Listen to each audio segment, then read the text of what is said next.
வணக்கம் நண்பர்களே, doctors to invest YouTube சேனலுக்கு உங்களை வரவேற்கிறேன். நேற்று ஒரு மிகப்பெரிய நிகழ்வு நடந்தது. சென்ட்ரல் கவர்மெண்ட் எலெக்ஷன்ஸ் நடக்கிறப்போ ஒரு இந்திய மக்களுக்கு ஒரு வெர்டிக்ட், அந்த வெர்டிக்ட் மார்க்கெட்டை எப்படி பாதித்தது அப்படின்றத பார்ப்போம்.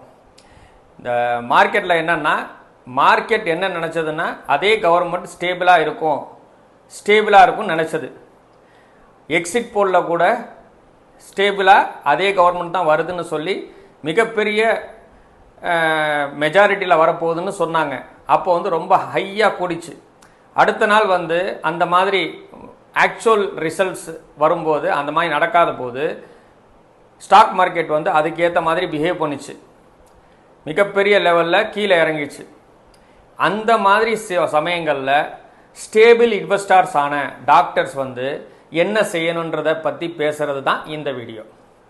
ஃபஸ்ட்டு நல்லா புரிஞ்சுக்கோங்க, மற்றவங்கள பற்றி யோசிக்க வேணாம், நாம் என்ன அப்படின்றத பற்றி யோசிப்போம். இப்போ நாம் ஹாஸ்பிட்டல் நடத்திக்கிட்டு இருக்கோம், கிளினிக் நடத்திக்கிட்டு இருக்கோம், அல்லது ஜிஹெச்சுக்கு காலையில், அல்லது ஒரு சேலரிடு எம்ப்ளாயியை ஒரு ஹாஸ்பிட்டலுக்கு காலையில் போயிட்டுருக்கோம். அந்த நேரத்தில் ஸ்டாக் மார்க்கெட்டில் இருக்கிற நிபுணர்கள்லாம் ஆக்டிவாக அதை பற்றி திங்க் பண்ணிகிட்டு இருக்காங்க. இப்போ நாம் அதை பண்ண முடியுமா? அப்படி பார்த்தா நாம் பேஷண்ட்ஸை நல்லா கவனிக்க முடியுமா?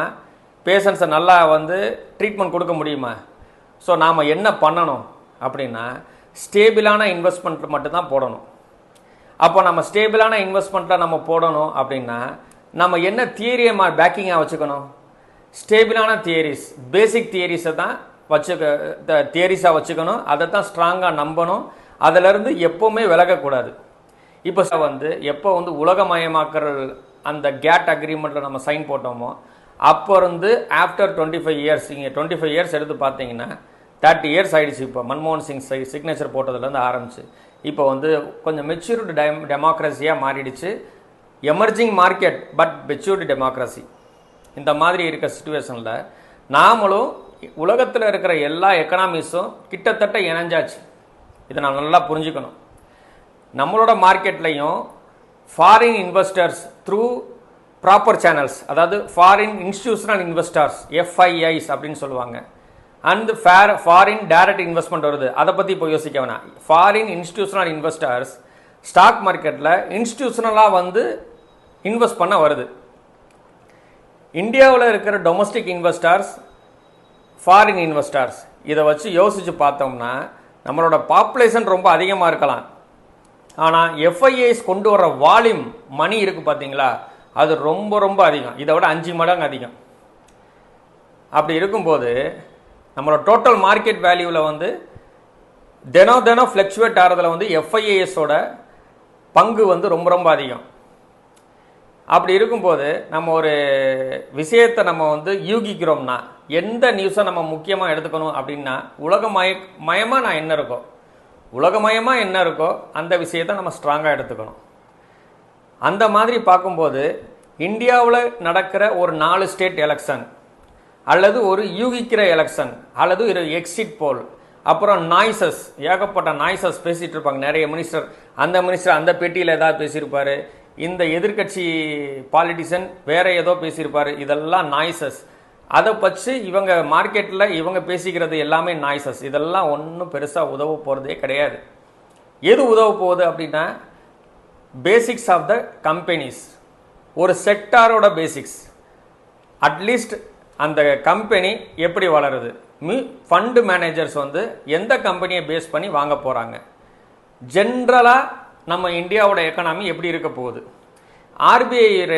ஆர்பிஐயோட ரேட் என்ன, ரெப்போ ரேட், அப்புறம் பங்கு லோன் தர்றாங்கல்ல கம்பெனிஸுக்கு, அந்த லோனோட பங்கு, அதாவது பெர்சன்டேஜ் ஆஃப் லோன் குறையுதா கூடுதா, இதை பேஸ் பண்ணி இன்ஃப்ளேஷன் கூட போகுதா குறையுதா.